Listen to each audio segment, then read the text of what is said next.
宇宙について一般的な意味で話してきたと思うんですけど、このモデルにおける宇宙は何を意味しますか？ゲームの中の人生？現実と区別のつかないほどよくできた仮想現実ってわけだ。Well, if we are living inside the matrix, then all of this is a computer simulation. This means that there's a programmer.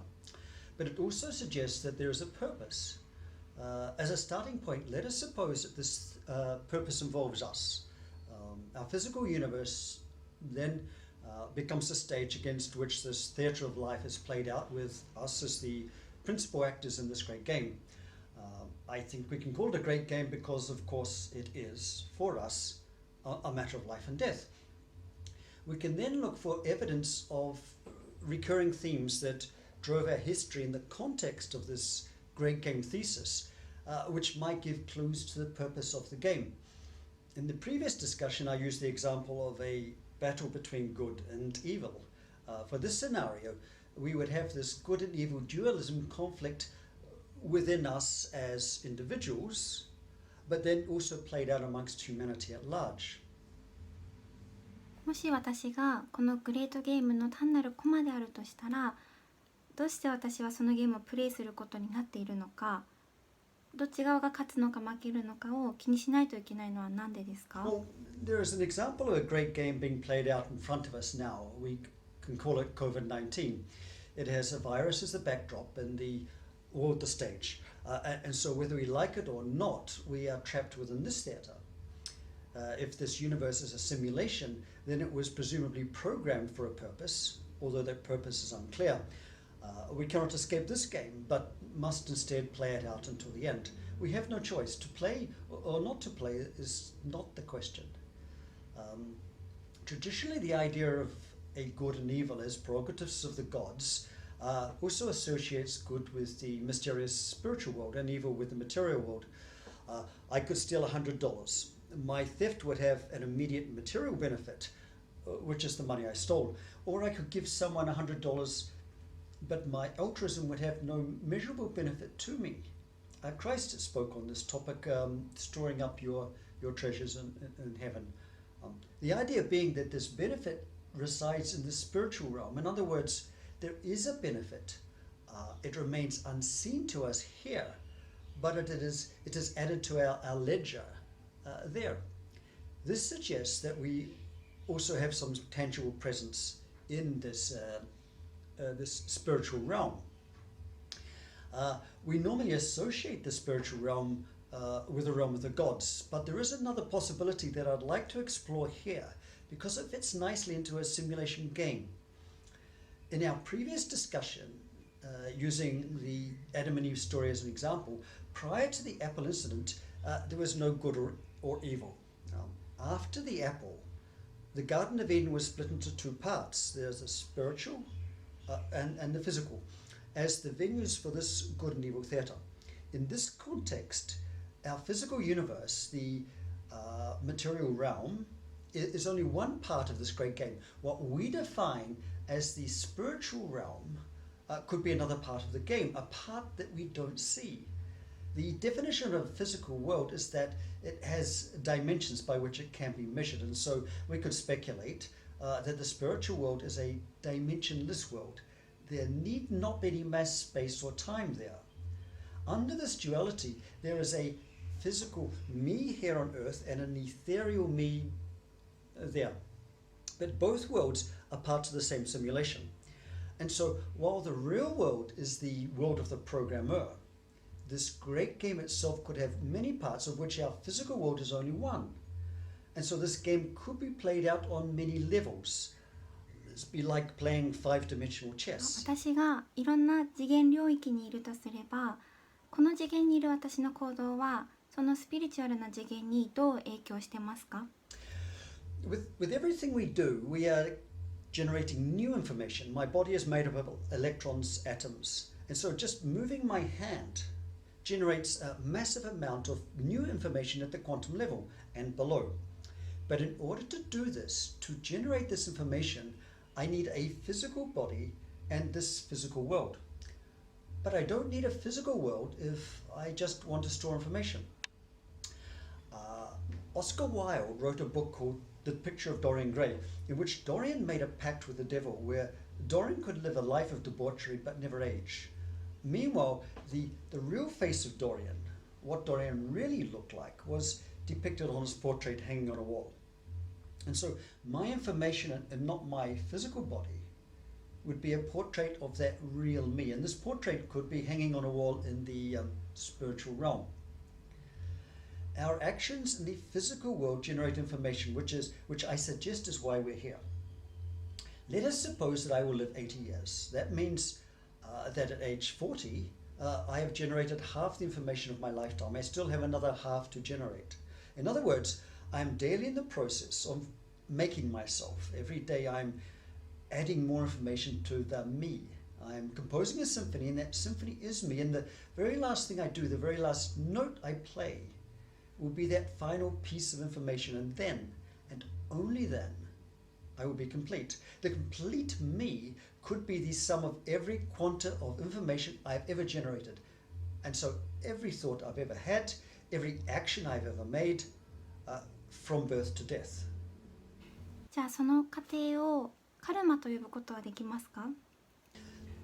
If all the information I collected during the years of my life is summed together into a single point after I die, then we could define that information point as the me.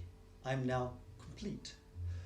As this would include both my good deeds and my bad deeds, whatever they may be, and if we assume that it's these deeds more than, say, the foods that I eat that will be defining me, then yes, we could call this the karma me. この次元からスピリチュアルな世界に情報を送ることについて今お話ししてもらったんですけど、その逆についてはどう考えることができますか？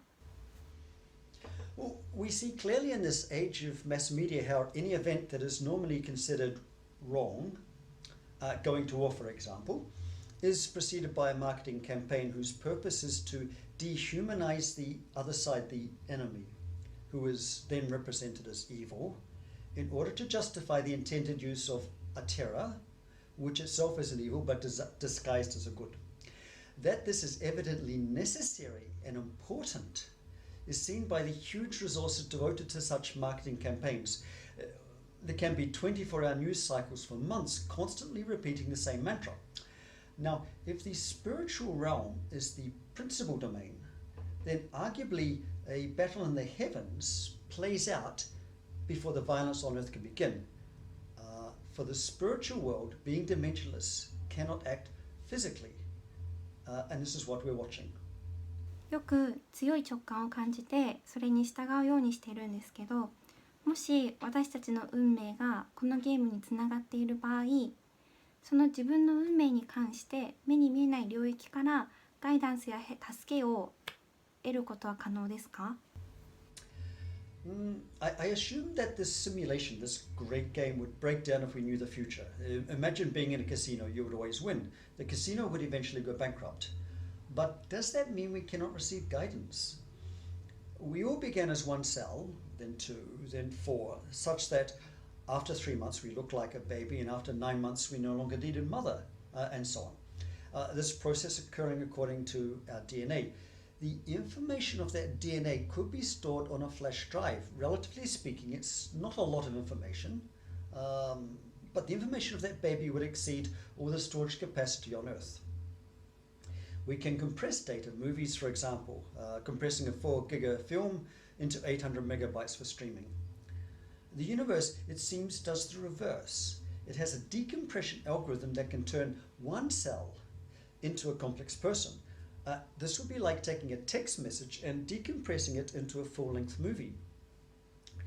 Now, if our universe is a simulation, then it began with some parameters. We could call these the DNA of the universe, such that after growing for 14 billion years via this decompression algorithm acting on that universe DNA, planet Earth is the result. But time hasn't stopped. This process continues. The universe growing larger and more complex second by second. And so, although we cannot know the future, this decompression algorithm is what is creating the future. Just as it has taken the universe from the Big Bang to the present.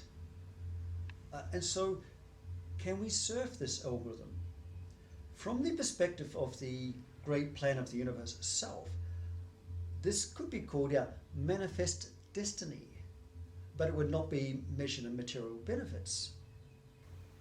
例えば友人に会うとか何かをしようと意図する動機は私自身の心から来ているように感じられるんですけど、もし私が単に神によってプログラムされたゲームの中にいる場合に私に自由意志はないっていうことになりますか？もしその何かしようってする動機が自由意志じゃないならこのゲームにはあんまり意味がないように感じられるんですけど、 This is the concept of intent. An AI computer won't spontaneously make coffee or write a book, and yet we do these things of our own volition. How does this work? It seems to me that nature itself is a problem-solving algorithm that uses an exchange of information. We see this in ant colonies, although I surmise that it works between electrons as well. The answer goes all the way back to the birds and the bees. And fish and ants, all of these creatures have evolved methods of amplifying their intelligence by thinking together in systems. This is why birds flock and fish school and bees swarm. They are smarter together than alone.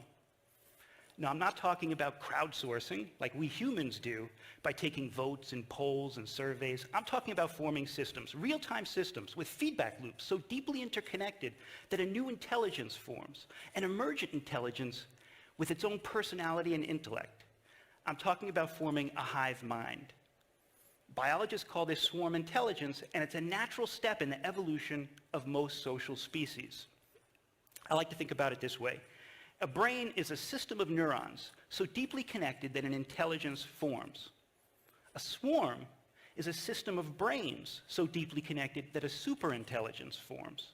Simply put, a swarm is a brain of brains, and it can be smarter than any individual member. If I run a weather simulation program on my laptop, it will take years to finish. If I run it on a supercomputer, it may take only hours. However, the output will be the same. The weather. If I put 100 ants together, they can solve a simple problem, find some food. However, a colony of ants together can solve complex problems. In other words, swarm intelligence is not about speed of processing, it is more about scaling up. If the neurons in my brain are using swarm intelligence, then I, with my 80 billion neuron brain, can solve more complex problems than can a cat with its 10 billion neuron brain. For this reason, I cannot understand how the cat thinks, nor can the cat understand how I think. Likewise, if I met an alien with a trillion neuron brain, that alien would see me as I see the cat. It could not comprehend my primitive thoughts. And so is a cat aware of itself when it looks in a mirror? Self-awareness, my conception of the me, may be built into the algorithm. And so my 80 billion neuron network brain would have a higher self-awareness than a cat, and the cat a higher self-awareness than a mouse. We could ask, what else could be built into the swarm intelligence algorithm? Could there be a sense of right and wrong? What we call a conscience? Could there be a desire for meaning or purpose? I mean, just how powerful could this algorithm be? As I speak, the neurons in my brain are working together to grow my thoughts, which are then converted into language, and the result is this discussion. And so it may be that I'm not a me, I'm a neuron quality swarm intelligence me. When I look at that jungle outside my window, I see different species working together, each with their own little niche. And so if we could extend this, then is there some total of life on Earth itself? A combined swarm intelligence. Perhaps planet Earth is alive. 最後に何かアドバイスはありますか？ Enjoy the game.